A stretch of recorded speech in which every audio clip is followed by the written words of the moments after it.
ያን የመሰለ ሰው ጣውላ አድርጎታል እግዚአብሔር በራሱ ትዝታው ነው ትዝታ ሆኖ የቀረሰው ነው ጸልዩለት የተዋሃዱ ልጆች ከራሱ ጋር እንዲገናኝ ሰው እኮ እየተማረ ሲሄድ ፈሪ እየሆነ ነው የሚሄድ ታውቃለች ምናልባት በሐሳብ በጭንቀት የመነመነው ጸጉሩ እንዲመለስ አይገርምም እግዚአብሔር በቁም ነው የሚቀጣው አለማወቅ ትልቅ ጌትነት ነው ንስሐ ገቡ ጸልዩ ጾሙ አይሉ አንቺን እንዳጨርባሪ የተቆጠርሽበት መታወቂያ ቦርሳ ውስጥ አየሁ እውነት ነው የወንጀልም ተባባሪ ነው ማለት ነው እውነት ነው ወንጀለኛን የሚይዝ የለም እንጂ እውነት ነው እንደ ወንጀለኛ ሲል ሁላችሁም አሜን አሜን ቅዱሳን ሲሏችሁም አሜን ኧረ ተው አሜን ታቦት የምታመልክ ቤተክርስቲያንም የለችም እውነት ነው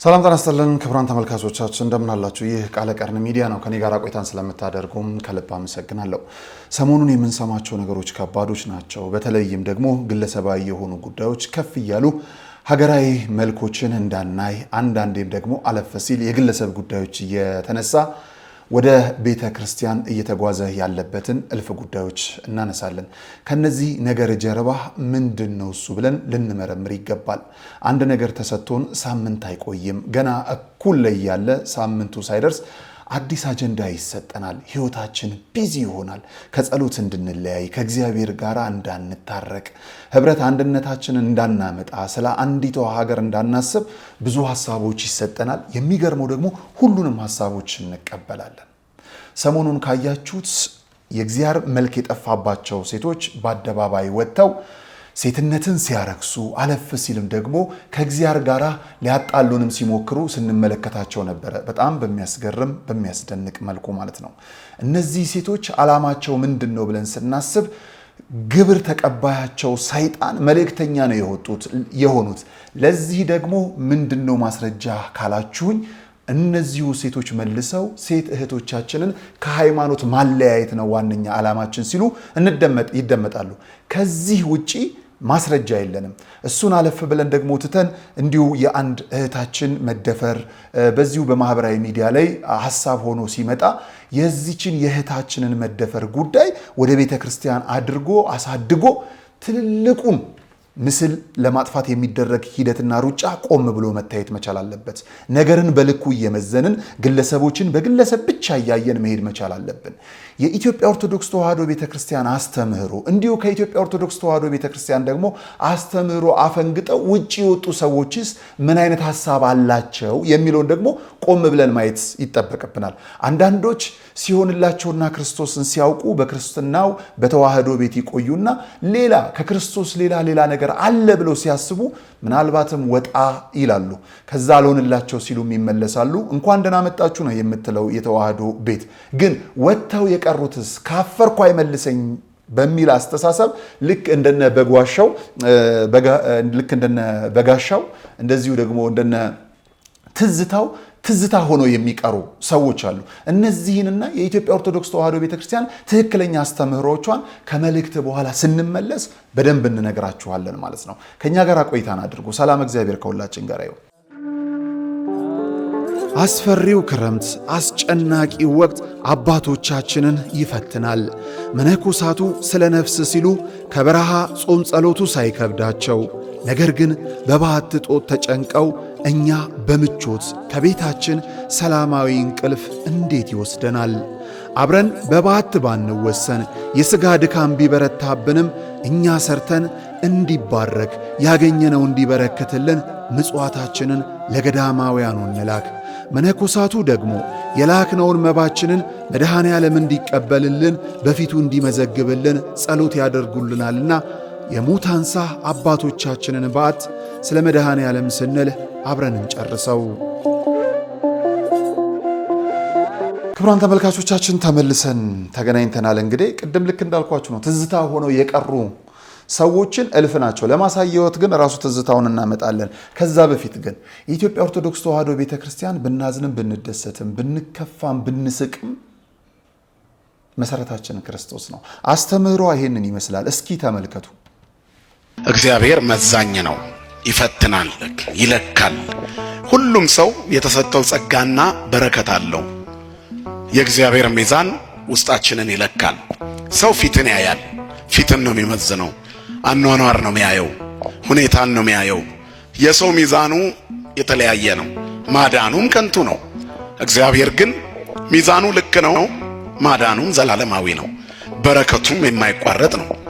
የሰው ፍቅሩ ይቋረጣል፣ ይቀንሳል፣ ያንሳል፣ ፌድ ያደርጋል። በነበረበት ስፒድ አይሄድም፣ ፍቅሩ እየቀለለ ይሄዳል። በጣም የምንወደው የናፈቀን እንግዳ ከሩቅ አገር ወደኛ ቢመጣ ጉስቁልናው አይታየንም፣ ማጣቱ አይታየንም፣ ክፉ አመሉ አይታየንም። ናፍቆቱ ብቻ እለቱን በመናሳየው ዝርግፍ አድርገን በመንሰጠው ፍቅር በጣም እንወደዋለን። ሲያድር ቀነስ፣ ሲውል ሲያድር ቀነስ፣ ሲቆይ ደግሞ በሄደ አይሄድም እንዴ የሚል ደረጃ ላይ እንደርሳለን። አያችሁ፣ ፍቅራችን ወረት ነው። ያለን ነገር አብረን ስንቆይ በመናከስ ነው የሚጠናቀቀው ወይንም የሚቋረጠው። የእግዚአብሔር ፍቅር ግን እንዲህ አይደለም። ይሄው በዘመናት ውስጥ ፍቅሩ ያልተቀየረ ክረምትና በጋን እያፈራረቀ ህዝቦቹን የሚመግብ ቸርነቱ ወደር የሌለው ይቅር ባይ ገመና ሸፋኝ ይቅር ሲል የሚረሳ አምላክ ከዘመዶቻችንም ከወዳጆቻችንም በላይ ከወላጆቻችንም ከእናት አባታችን በላይ ፍቅሩ የእናትን ጉያ የአባትን እልፍኝ የሚያስረሳ ከወደደ የማይጠላ ካነሳ የማይጥል ካከበረ የማያዋርድ ካለበሰ በኋላ የማይገፍ ከሰጠ በኋላ የማይነሳ መልሶ የማይነጥቅ እሱ ብቻ ነው። ስሙ የተመሰገነ ይሁን። እግዚአብሔር ቸር ነው፣ ሩሩህ ነው። ሚዛኑ ትክክል ነው። እግዚአብሔር ተሳስቶ አያውቅም። በስራ ሁሉ ትክክል ነው። እግዚአብሔር ሲያኖረን ትክክል ነው። እንድንሞት ሲወስደንም ልክ ነው። በቤታችን ውስጥ በሚገጥመን መከራ ውስጥ እንኳን እግዚአብሔር ከኛ በላይ ለኛ ቀራቢ ነው። እምርዕሴ ለርዕሴ አንተ ተቀርቦ እመኒቱ ደስታንም ብትሰጠው ሐዘንንም ብትሰጠው መከራንም ብትሰጠው ከኔ በላይ ለኔ አንተ ነህ የምትቀርበው ይላሉ አባቶቻችን። ከኛ በላይ ለኛ የሚቀርበን እርሱ ብቻ ነው። ከምናስበው በላይ የሚያስብልን እርሱ ነው። የሚበጀና የሚያስፈልገን ከሆነ ለልጅነታችን የአባትነት ስጦታው ልመናችንን እንኳን አይጠብቅም። የኛ ልመና ከሱ ቁጥጥር እንዳንወጣና ሰይጣን ክፍተት አግኝቶ እንዳይወስደን እንጂ ባንለምነውም ይሰጠናል። ዘእንበለ ንስሐ አለው ይወፍቶተነ ሳንለምነው የምንሻውን የሚሰጠን እርሱ ብቻ ነው። ያለ መንፈግ ለጋስ ሳይከለክል መስጠት የሚችል ያለ መከልከል ሰጭ ያለ መንፈግ ለጋስ ይለዋል የቤተክርስቲያናችን መጽሐፍ። ስለዚህ ንፉግ አይደለም፣ ይሰጣል። ሲከለክልም ትክክል ነው። የሚሰጠን የሚበጀንን ነው። የማይሰጠን ደግሞ ለኛ ማይጠቅመንን የሚያጠፉን ነገሮችን አይሰጠንም። ለምንን ሁሉ የሚከለክለን ቀን እኮ አለ። አንዳንድ ጊዜ ጸልየን ያልተሰማናቸው ጸሎቶች አሉ፣ ስለማይጠቅሙን ነው። ጸሎት ሁሉ ቢሰማ ኖሮ ሰው በምድር ላይ ባልኖረ ነበር ይላሉ አባቶቻችን። በምድር ላይ አደገኛው ነገር ቢኖር ጸሎት ነው። በተለይ የምድራዊ ሰው ጸሎት። ሞት የተመኘንበት ጊዜ አለ፣ አልሞትንም ግን አለን ስላልሰማን። ልክ አይደለም ታዲያ እግዚአብሔር ወገኖች? ምን ነው ዛሬ እንደ ውሃ በሆንኩ ብለናል እኮ። ያኔ ውሃ ቢያደርግ አለቀልን። እጄ በተቆረጠ ብትል ጉምድ፣ እንደው እጄን በቆረጥከው ሲል ቁርጥ ቢያደርግ ዱሽ ነው የምትበቃ፣ አለቀ። እጄ ዱሽ ይበዛ ነበር እዚህ መካከል። አያችሁ፣ እንደው ምን ነው ድፍት ባረከኝ የምንልበት ጊዜ አለ። ድፍት ወዲያው ቢያደርገንስ? እሱ ግን ቸር ነው። እንደው ለምን ፈጠርከኝ፣ እንደው ባትፈጥረኝ ኧረ ውሰደኝ ያልንበት ጊዜ አለ። አይወስደንም። በእኛ ላይ የሚሰራቸው ስራዎች አሉ። ምሬታችን አልፎ ደስታችን ይመጣል። እንባችን ታብሶ ፊታችን ይፈካል። በእኛ ላይ ያለው ዓላማ ጥላቻ አይደለም። ስናለቅስ እንኳን ብናለቅስም እንኳን እንባዎቻችን የፍቅር ናቸው። እሱ ያያቸዋል። ሲነጋ አዲስ ሊያደርገን በእንባችን ውስጥ ትዕግስትን ይሰጠናል። እግዚአብሔር ደግ አባት ነው፣ ይቅር ባይ ነው። ምን ለው ለዚህ ነው እንግዲህ ክቡራን ተመልካቾቻችን በጣም በሚያስገርም በሚያስደንቅ መልኩ የተዋህዶ በረት ውስጥ ያሉ ለበጎቻቸው እረኛ ተብለው የተሾሙ አባቶችም ወንጌልን የሚመግቡ ገበሬዎች አስተምሯቸውም ቃላቸውም ይሄ ነው።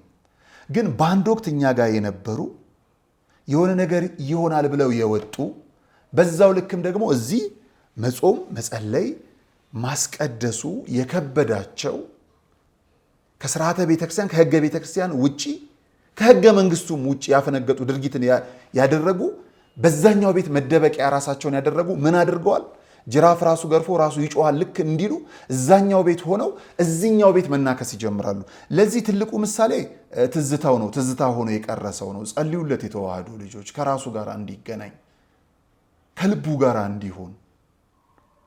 ይሄ ምናልባት በሐሳብ በጭንቀት የመነመነው ጸጉሩ እንዲመለስ የጠፋ ህሊናው ከራሱ ጋር እንዲገናኝ ከዝነ ልቦናው ጋር እንዲሆን መልካም እንዲያስብ ስሙት። ከኋላ የምትመለከቱት ታቦት ተብሎ ጨርቅ ተሸፍኖ የምታዩት ነው። በነገራችን ላይ እሱም መክተፊያ ነው። እሱም በቃ እኔ ስላየሁት ነው፣ ጣውላ ነው በቃ።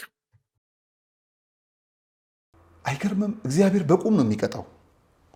ያን የመሰለ ሰው ጣውላ አድርጎታል እግዚአብሔር በራሱ። ግርማ ሞገስ የለም፣ ከራስ ጋር ጸብ።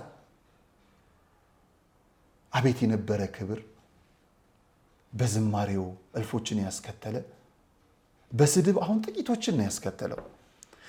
የጠላቴ ጠላት ወዳጄ ነው በሚል አስተሳሰብ እዛም ቤት ያሉት ጥቂት አሰቡት እንጂ ከአፉ የሚወጣውን በፍጹም ለጆሮም የሚከብድ ነው።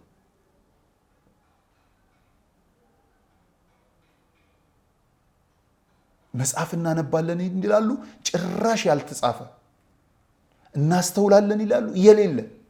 እንናገራለን ይላሉ፣ የማይገባ ከራሳቸው ጋር የተናጠቡ። እንደዚህ አይነት ትዝታ ሆኖ የቀሩ ሰዎች አሉ። የተዋህዶ ልጆች እባካችሁ ስለ እንደነዚህ አይነቶች ስትሉ ጸልዩ። ምድር ትጨቀያለች በእንደነዚህ አይነት ሰዎች። አትከብርም። ዲያብሎስ ነው የሚነግሰው። ፍቅር አንድነት ነው የሚጠፋው። ሁካታ፣ ራስ ወዳድነት፣ እኔ ባይነት ብቻ ነው የሚበዛው። ጸልዩላቸው፣ ልንጸልይ ይገባል። በቆምንበት አንድ አቡነ ዘበሰማያት ከራስ ከህሊናቸው ጋር እንዲገናኝ፣ በህጉ ደግሞ ህግ ስርዓቱን እንዲያሲስ ግፊት ልናደርግ ይገባል። ትዝታው ሳሙኤል ካሳ እየተኬደበት ነው በደንብ በህጉ። ለሀገርም ጸብ ናቸዋ። በሃይማኖቱ ንስሐ ነው። ቅድም ልክ እንዳልኳችሁ ጸሎት ነው። ጸሎት ያዙለት። በምድራዊ ህግ ደግሞ እንሄድበታለን። ስለጠፉት ስትሉ ጸልዩ። ለማንኛውም ለእንደነዚህ አይነት ወረበላዎች ደግሞ ግን ቤተክርስቲያን መልስ አላት። አባ ገብረ ኪዳንን እስቲ እንስማ። ስሙልኝ። እኔ በዚህ ዘመን ታቦትን ጣዖት የሚሉት ሰዎች የሚያስቁኝ እንዲያው በጣም ይገርማል። እንደ ድንቁርና ያለ ጌትነት የለም መቼም። አለማወቅ ትልቅ ጌትነት ነው። ስጋት የለም። ሰው እኮ እየተማረ ሲሄድ ፈሪ እየሆነ ነው የሚሄድ። ታውቃላችሁ? ፈሪ ማለት ነው። ኧረ ይሄንስ ነገሌ ቢናገሩት ይሻላል ነው የሚለው። እኔ ባበላሸውስ ነው የሚለው። የማያውቅ ሰው ምን አለ? ደፋር የሚሆነው ህፃንና ምንድን ነው አልተማረ ሰው ነው። ያልተማረ ሰው ደፋር ነው። ቁንጫ፣ ዝምብ ያልተማረ ሰው አንድ ነው። እንደ እውነቴን ቁንጫ አሁን ዘሎ የጳጳስ ቆብ ላይ ምን ቁጭ ሊል ይችላል? ምን አገባው? ቁንጫ ምን ዝምብም እንደዚህ ነው። ሬት ቆይቼ ነው አትል ምን አትል። የፈለጋት ቆሻሻ ቦታ ቆይታ መጣ የሰዎቹ ማዕድ ላይ ቁጭ ትላለች። እንደ ያልተማረ ሰው እንደዚያ ነው። ደፋር ዝም ቁጭ ልበል። ከእውቀት ማዕድ ላይ እንደው ደርሶ ቁጭ ይላል። ሀፍረት ራሱ የለውም። ሰው እኮ ቢችል ማወቅ፣ ካላወቀ መጠየቅ፣ ካልጠየቀ ደግሞ ማፈር ጥሩ ነው። እውነቴን ነው የምነግራቸው። አሁን ታቦት ጣዖት ነው ይላሉ ሰዎች። እግዚአብሔር ታቦትን የሰጠ ማን ነው? አሰራሩን የተናገረ ማን ነው? ታዲያ ታቦት እንዴት ጣዖት ሆነ ስትሏቸው አይ በሐዲስ ኪዳን ነው እንጂ በብሉይ ኪዳን እኮ አይደለም ይላል። ያ ማለት ምን ማለት መሰላችሁ? ሲገለበጥ እሺ የሐዲስ ኪዳኑ ታቦት አልፏል ብለን እንኳን እንደነሱ ብናወጋ ምን የሚል ሐሳብ አለው? ታቦት ጣዖት ነው ይላል ነው? አዎ። መቼ? ዛሬ። በብሉይ ኪዳንሳ ነበር። እሺ ታቦት ዛሬ ጣዖት ከሆነ እግዚአብሔር በብሉይ ኪዳን ዘመን ጣዖት እያመለክን እንድንቆይ ይፈቅዳል ማለት ነው? አይፈቅድም። ምክንያቱም የሰጠ ታቦትን ማን ነው? እግዚአብሔር እስከ ተወሰነ ጊዜ ድረስ ጣዖት አምልኩ ይላል። ታቦት በብሉይ ኪዳን ዛሬ ጣዖት ከሆነ በብሉይ ኪዳንም ጣዖት መሆን አለበት። እግዚአብሔር ደግሞ ጣዖት ሊሰጥ አይችልም። በብሉይ ኪዳን ጣዖት ካልነበረ ዛሬም ጣዖት የሚሆንበት ምክንያት የለም። ታቦት የምታመልክ ቤተክርስቲያንም የለችም። እንደነ ትዝታው አይነት ደፋር እንደነ ከላይ አይነት ቁንጫ ፊት ብለው ከሚወጡ ከሊቃውንት እግር ቁጭ ብለው ቢማሩ ህይወትን ይመግቡ ነበር። አሁን በቲክቶክ በፌስቡክ የሚደረገው ነገር ገንዘብ ያመጣ ይሆናል። የሚገርመው ነገር እሱም እርካታ የለውም። ህይወት ግን ባዶ ናት። በተዋህዶ ቤትስ እያሉ ስጋዊ ፍላጎትም ሙሉ ነው። ነፍስም ትረካለች። ከራስ ጋር መሆን፣ ከሰው ከአካባቢ አለመነጠል፣ በብቸኝነት አለመዋጥም እልፍ ነበረ ጥቅሙና እንዲህ ሊቃውንቱ እግር ስር ቁጭ ብሎ እንደ መማር ምንም ነገር የለም። በነገራችን ላይ ታቦትን ጣዖት ነው ያሉ ሰዎች ቤት በጣም በሚገርመው መልኩ ትንቢቱ ደግሞ ብዙ ነው።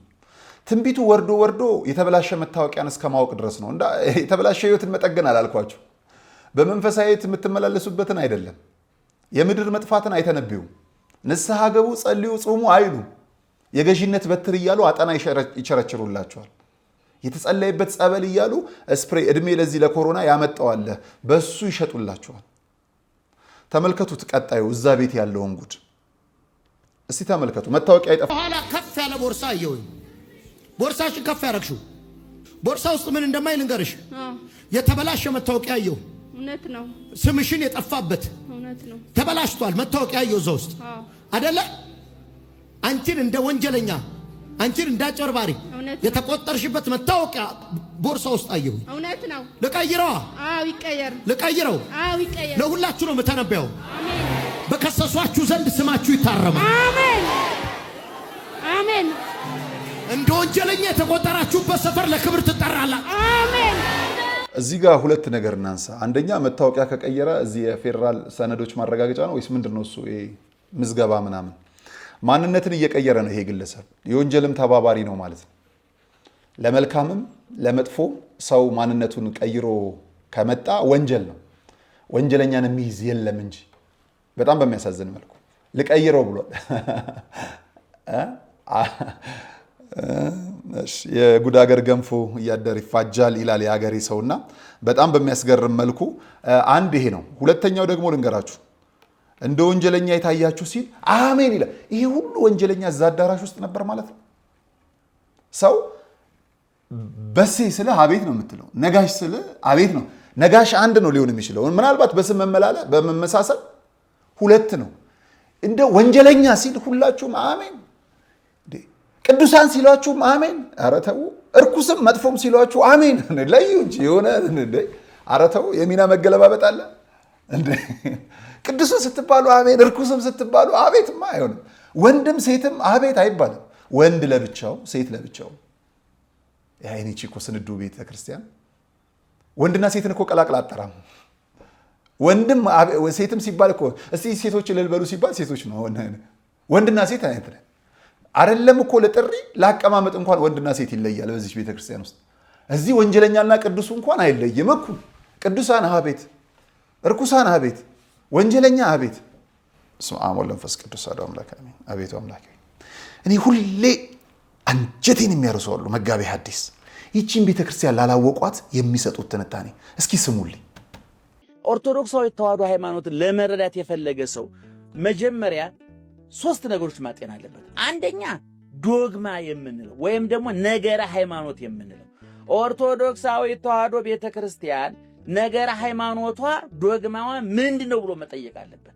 እኔ በዚህ በኩል አፋችንም ሞልተን ቃላችን አጉልተን አንገታችን ቀና አድርገን የምንናገረው ከብሉይ የተቀዳ በሐዲስ በኩል የፈሰሰ ከክርስቶስ የፈለቀ በሐዋርያት በኩል ሊቃውንት የጠጡት ሊቃውንት ለኛ ያጠጡን ያልተበረዘ ያልተከለሰ በውሃ ልኩና በመሰረቱ ላይ የቆመ ጣራና ግድግዳው ጉልላቱ የተወሰነ ያልተናወጠ ያልተደባለቀ ሰማያዊ ዘላለማዊ ሃይማኖት እንዳለን አፌን ሞልቼ መመስከር እችላለሁ።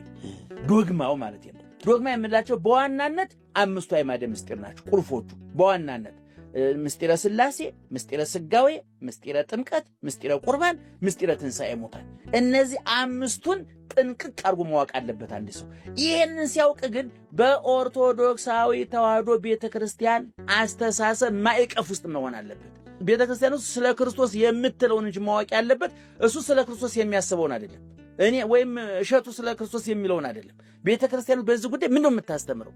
በዚህ ጉዳይ ቅድም እንዳልኩህ ባለቤቱ ያስተማረው፣ ሐዋርያት ያስተማሩት፣ ሊቃውንት ያስተማሩት ተጽፎ የተቀመጠ የማይጨምር የማይቀነስ የማይጠብ የማይሰፋ በሲኖዶስ የማይወሰንበት በፓትርያርክ መመሪያ የማይሰጥበት የነበረ ያለና የሚኖር ሰማያዊ ክርስቶሳዊ ሃይማኖት አለ። ይሄ ዶግማው አንደኛው። በሁለተኛ ደረጃ ቀኖና የምንለው አለ። ቀኖና ማለት ስርዓት ማለት ነው። ይሄ የዶግማው ማስፈጸሚያ መንገድ ማለት ነው። ለምሳሌ ያመነ የተጠመቀ ይድናል፣ ሥጋዬን የበላ ደሜን የጠጣ የዘላለም ሕይወት አለው። ይሄ በማርቆስ 16:16 በዮሐንስ ወንጌል ምዕራፍ 6:35 ላይ የተቀመጡ ሁለት አንኳር የነገረ ድህነት ምሰሶች ናቸው። አማናዊ ጥምቀትና ሥጋው ደሙ መቀበል ማለት ነው። ይሄ ኢየሱስ ክርስቶስ ተጠመቁ ከውሃና ከመንፈስ ያልተወለደ ወደ እግዚአብሔር መንግሥት አይገባም ብሎ ስለነገረን ሰዎች መጠመቅ አለባቸው። ስለዚህ ተጠመቁ ብሎ አዘዘ እንጂ ክርስቶስ የት እንጠመቅ? ማን ያጥምቀን? መቼ እንጠመቅ? ከመጠመቃችን በፊት በምንጠመቅበት ጊዜ ከተጠመቅን በኋላ ምን እናሟላ የሚለውን ዝርዝር ጉዳይ መጽሐፍ ቅዱስ አልተናገረም። ይሄ በጣም እንዲጤነን የምንፈልገው ነጥብ ነው። በተለይ ኦርቶዶክሳውያን የተዋህዶ ልጆች እንድታጤኑን እንፈልጋለን።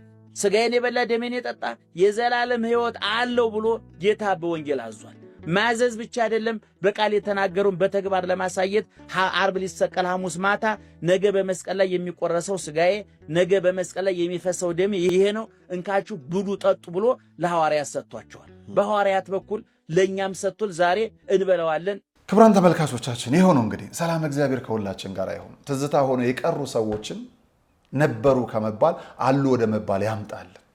ሰላም እግዚአብሔር ከነሱ ጋር ይሁን። በጸሎት አግዟቸው። የምድራዊውን ነገር ደግሞ በሕግ ሂዱባቸው። ይህቺ ቤተክርስቲያን እንደዚህች ናት። ታሪክን እየሰነደች እውነትን እያረጋገጠች ነገን እየመገበች እያሳወቀች ብርሃን እየሰጠች ዛሬ በጠላቶቿ መሃል ጸንታለች። ሰላም እግዚአብሔር ከሁላችን ጋር ይሁን። መልካም ጊዜ። አስፈሪው ክረምት አስጨናቂው ወቅት አባቶቻችንን ይፈትናል። መነኮሳቱ ስለ ነፍስ ሲሉ ከበረሃ ጾም ጸሎቱ ሳይከብዳቸው፣ ነገር ግን በበዓት ጦት ተጨንቀው እኛ በምቾት ከቤታችን ሰላማዊ እንቅልፍ እንዴት ይወስደናል? አብረን በበዓት ባንወሰን የሥጋ ድካም ቢበረታብንም እኛ ሰርተን እንዲባረክ ያገኘነው እንዲበረክትልን ምጽዋታችንን ለገዳማውያኑ እንላክ። መነኮሳቱ ደግሞ የላክነውን መባችንን መድኃኔ ዓለም እንዲቀበልልን በፊቱ እንዲመዘግብልን ጸሎት ያደርጉልናልና የሙታንሳ አባቶቻችንን በዓት ስለ መድኃኔ ዓለም ስንል አብረን እንጨርሰው።